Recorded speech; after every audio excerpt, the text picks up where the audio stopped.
Nggak perlu bikin adonan berkali-kali. Satu adonan bisa disulap jadi beberapa kue favorit. Pertama, siapkan 600 gram margarin, 200 gram royal palmia, 3 kuning telur, 250 gram gula halus, 1 sendok teh vanili bubuk. Kemudian aduk terlebih dahulu. Selanjutnya mixer sampai menjadi adonan yang halus. Masukkan 150 gram tepung maizena, 2 saset susu bubuk sambil diayak. Aduk sampai merata. Lalu masukkan 1 kilogram tepung terigu secara bertahap sambil diayak. Setelah tepung terigu masuk semua, selanjutnya aduk sampai tercampur merata dan sampai jadi adonan yang bisa dibentuk. Pertama, aku mau buat kue semprit. Siapkan sepuit semprit, lalu masukkan adonan secukupnya dan sepuitkan di atas loyang. Kemudian atasnya dikasih topping selai stroberi, lalu oven sampai matang sekitar 30-35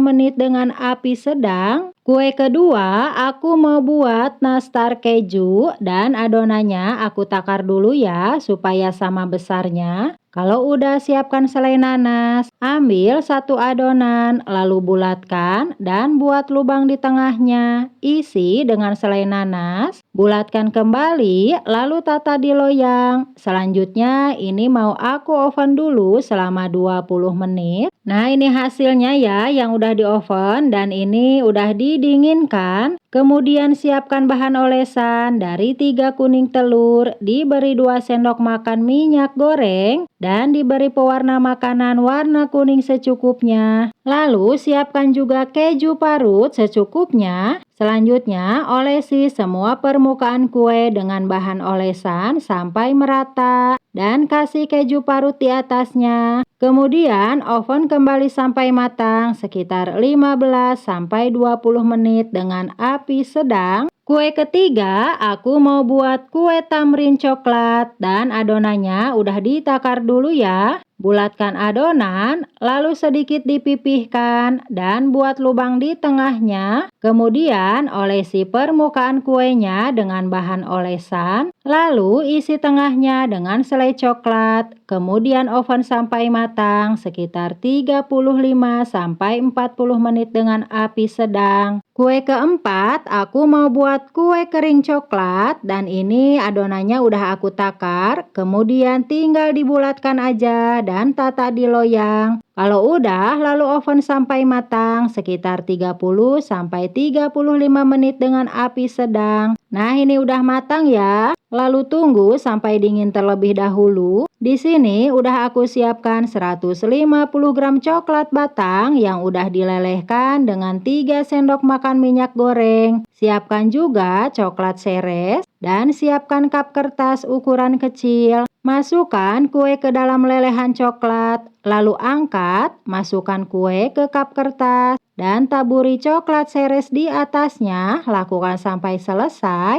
Kue kelima, aku mau buat kue salju. Dan ini adonannya tutup dengan plastik, lalu dipipihkan pakai rolling pin, cetak pakai cetakan bulan sabit, kemudian tata di loyang. Selanjutnya oven sampai matang sekitar 30-35 menit dengan api sedang. Setelah kuenya matang, biarkan dulu sampai dingin, kemudian taburi dengan gula halus sambil diayak. Kue keenam, aku mau buat kue kering keju coklat. Adonannya tutup dengan plastik, lalu pipihkan dengan rolling pin, lalu cetak pakai cetakan bulat seperti ini, dan tata di loyang. Kemudian olesi dengan bahan olesan. Kalau udah setengah bagian dari permukaan kuenya mau aku kasih parutan keju, lalu oven sampai matang sekitar 30-35 menit dengan api sedang. Setelah kuenya matang, diamkan dulu sampai dingin. Lalu setengah dari bagian kuenya mau aku celupkan ke coklat batang rasa mint yang udah dilelehkan. Nah, ini dia semua kue keringnya udah selesai aku buat. Dari satu adonan tadi jadi 6 macam kue kering ya. Kuenya sangat cantik-cantik sekali. Cocok sekali untuk isian toples lebaran. Selamat mencoba.